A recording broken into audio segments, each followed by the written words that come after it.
दिया हुआ है इन दो नंबरों का, ठीक है। 306 एंड 657 का आपके पास एचसीएफ दिया हुआ है 9 और आपको इसका एलसीएम निकालना है, ठीक है। अब बहुत सारे बच्चे करेंगे इन दोनों का एलसीएम निकाल दोगे, लेकिन आपको ऐसा नहीं करना। ये 1 मार्क्स क्वेश्चन आपको कैसे करना, देखो ध्यान दीजिए। आपको पहले फॉर्मूला बताया गया था बेटा, एचसीएफ इंटू में एलसीएम इक्वल होता है first number into second number, ठीक है। अब आपको एलसीएम निकालना है, तो सिंपली आप एचसीएफ को कहाँ भेज दोगे, उसके डेनोमिनेटर में। तो आपके पास एलसीएम की वैल्यू क्या आ जाएगी बेटा, first number into second number upon में एचसीएफ, ये आ जाएगा ना बेटा। तो आप कैसे करोगे इसको, देखो आपके पास फर्स्ट नंबर क्या है 306 इंटू सेकेंड नंबर 657 अपॉन में एचसीएफ की वैल्यू क्या आपके पास 9, ठीक है। बस आपको भी सोल्व कर देना, तो सिंपल क्वेश्चन हो गया ये। देखो आप काट दीजिए इसको, 9 से कट कर 9 3 जा 23, 3 बच गया आपके पास, 9 4 जा 36 और 657 और 34 के आपस में आप क्या कर दीजिए आप मल्टीप्लाई, ठीक है बेटा।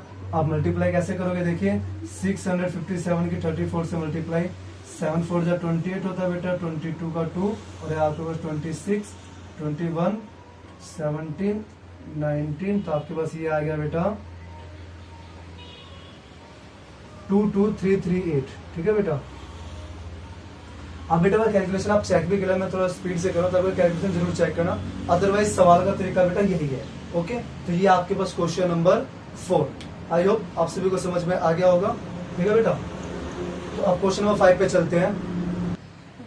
अब बेटा क्वेश्चन नंबर 5 पे आप ध्यान दीजिए, आपके पास बेटा लिखा हुआ है 6 की पावर n एंड विद 0।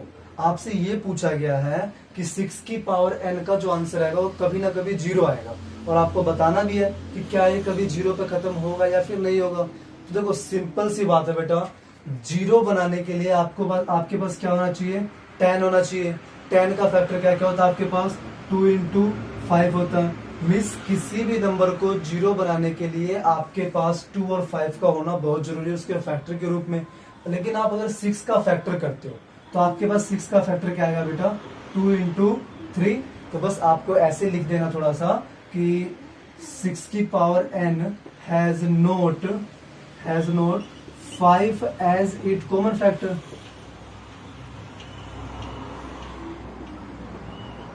है ना बेटा। कि देखो अगर आप 6 का प्राइम फैक्टराइजेशन करो तो क्या आएगा आपके पास, 2 इंटू 3 आएगा, 5 नहीं आया ना तो 0 नहीं बनेगा कभी भी। तो बस आपको ये लिख देना, देयरफॉर 6 की power n can not and with 0।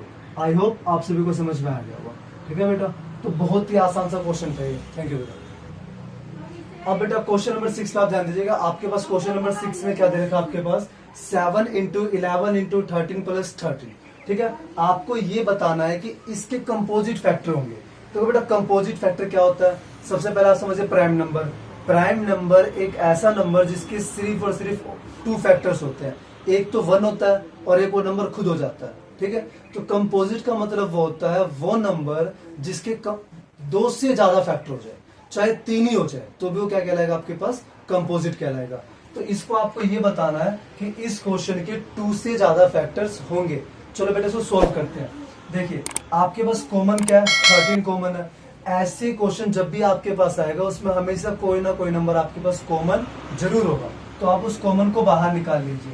तो आपने 13 को बाहर निकाल लिया, आपके पास क्या बचा, 7 इंटू 11 इंटू 1 प्लस 1, है ना बेटा, यही बचा आपके पास। देखिए 13 आपके पास बाहर आ गया, अंदर 11 7 जा 7 11 जा 77, क्या 1 से मल्टीप्लाई करोगे 77 प्लस 1, तो ये आपके पास होगा 37 इंटू में 78, ओके बेटा।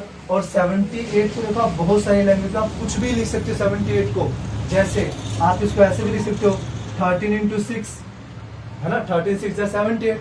अब इस नंबर के कितने सारे फैक्टर हो गए, 1 2 3, आप इंटू में 1 भी लिख सकते हो, आप चाहो तो 6 को 2 इंटू 3 भी लिख सकते हो। मिस इस नंबर का 1 से ज्यादा 2 से ज्यादा फैक्टर्स बन चुका है, इसलिए आपको क्या बन चुका है, कंपोजिट फैक्टर।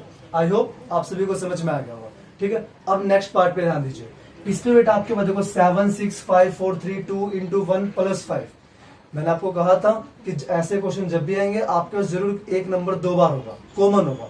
देखिए 5 आपके पास कॉमन है, तो आप 5 को बाहर निकाल लीजिए।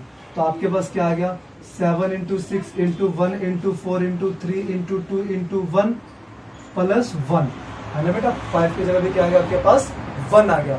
इसको आप सोल्व कीजिए।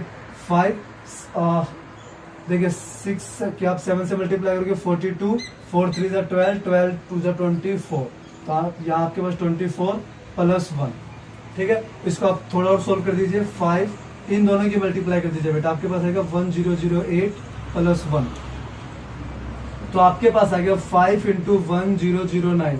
अब बहुत सारे बच्चे के माइंड में ये डाउट होता है कि 1009 को तो हम फैक्टर कर ही नहीं सकते, तो बेटा आप इसको इंटू 1 तो कर सकते हो ना, इससे कोई फर्क नहीं पड़ेगा क्वेश्चन पे।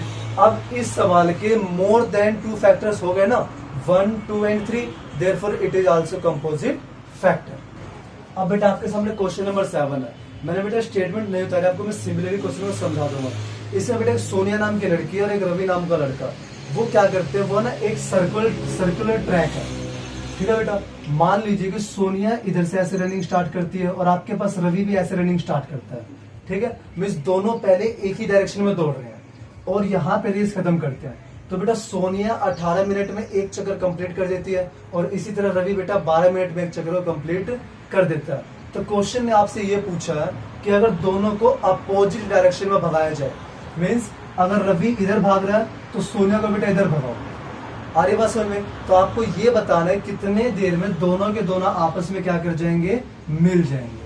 आया बेटा समझ में? तो आपको बस यही बताना है कि कितने टाइम के बाद दोनों के दोनों आपस में क्या हो जाएंगे, मिल जाएंगे।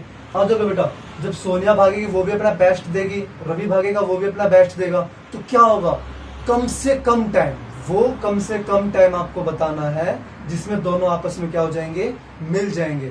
और मैंने आपको कल की वीडियो में बताया भी था कि कम के लिए हम क्या यूज करते हैं बेटा, एलसीएम। तो देखो आपको सिंपली 18 और 12 आपको इन दोनों का एलसीएम निकाल देना है, ठीक है। सोल्व कीजिए, 2 से करोगे 9 आ जाएगा, 3 से करोगे 3 एंड 3 1 जा 3, ओके बेटा। आप 2 से करोगे 6 आ जाएगा, फिर 2 से करोगे 3 आ जाएगा और 3 से करोगे 1। प्राइम फैक्टर देखो क्या आपके पास 18 का क्या आ जाएगा, 2 इंटू 3 इंटू 3 आ जाएगा। इसी तरह आपके पास 12 का क्या आ जाएगा, 2 इंटू 2 इंटू 3। तो बेटा कॉमन क्या हो गया, 2 का हो गया और सिर्फ 3 का कॉमन हो गया। तो आपके पास एचसीएफ क्या आ जाएगा बेटा, 3 2 जा 6, ठीक है। 3 2 जा 6 देखो बेटा, आपको निकाल के दिखा दो, फिर आप बोलोगे ये समझ में नहीं आया, 3 2 जा 6 हो गया। और आपके पास एलसीएम क्या आएगा बेटा, क्योंकि आपको तो क्वेश्चन में एलसीएम निकालना है, तो एलसीएम के लिए पहले आप एचसीएफ को लिखोगे, तो 6 इंटू फैक्टर किस किस के नहीं बने, 3 और 2 के, तो 3 इंटू 2 देखो बेटा 6 इंटू 6 36, ठीक है बेटा। मीन्स 36 मिनट्स के बाद दोनों आपस में क्या हो जाएंगे, मिल जाएंगे। Thank you so much.